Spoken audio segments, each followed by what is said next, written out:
A few years ago, a young practice manager named Michael asked me for advice on how to get one of his physicians to trust and respect him. He described a doctor that had been standoffish toward him since his very first day.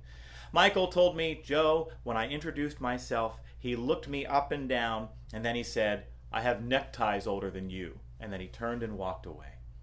Michael spent months trying to please this man with only modest success. Sadly, this story won't surprise many of you, as practice leaders of all stripes struggle with this challenge on a daily basis.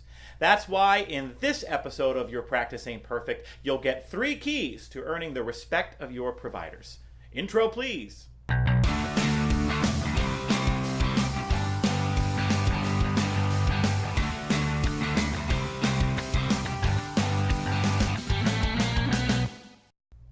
As Michael and I talked, one of the first things I figured out was that he was spending a lot of time and effort solving the problems he saw as most pressing in the practice, rather than fixing the things the provider genuinely cared about. Michael was trying to streamline processes and improve staff efficiency, which is important stuff, but his doctor had other concerns. If you want to earn the respect of your providers, then solve the problems they care about.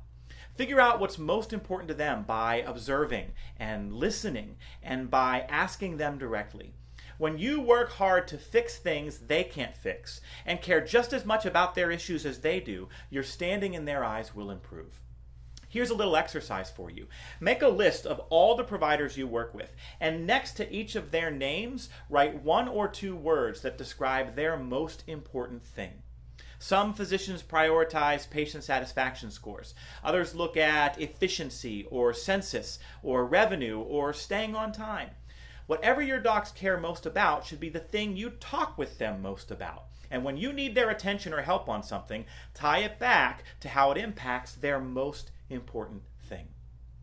Now, the other thing Michael needs to do is communicate to demonstrate competence. Trust is earned when your providers are secure in the knowledge that you have the ability and capacity to be successful in this role. That takes time and has to be earned one problem, one conversation, one day at a time. Now, you can accelerate that perception by giving voice to your thought processes, your motivations, and the tactics you use to tackle issues, put out fires, and just do your job.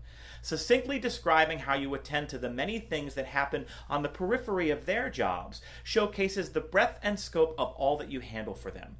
And those are deposits into the piggy bank of trust and respect.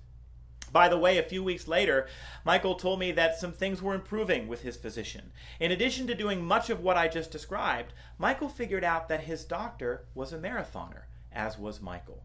So whenever possible, Michael struck up conversations about races and training routines, equipment and pace times. And wouldn't you know it, they started connecting more and more, and their interactions got easier for Michael. In fact, he told me he thought this thawed their relationship as much as anything else he was doing. So what's the lesson? Find something in common and connect as a person. Oh, and remember the first and last lesson about respect. In order to get it, you have to give it. Remember that your providers are people too, and they navigate a complex, demanding set of challenges every single day that we can only begin to understand. Serve them well, and you'll be successful. That's all for now. If you want to get new episodes of Your Practice Ain't Perfect delivered directly to your email inbox, head over to joemull.com and subscribe to my email newsletter. Good luck out there.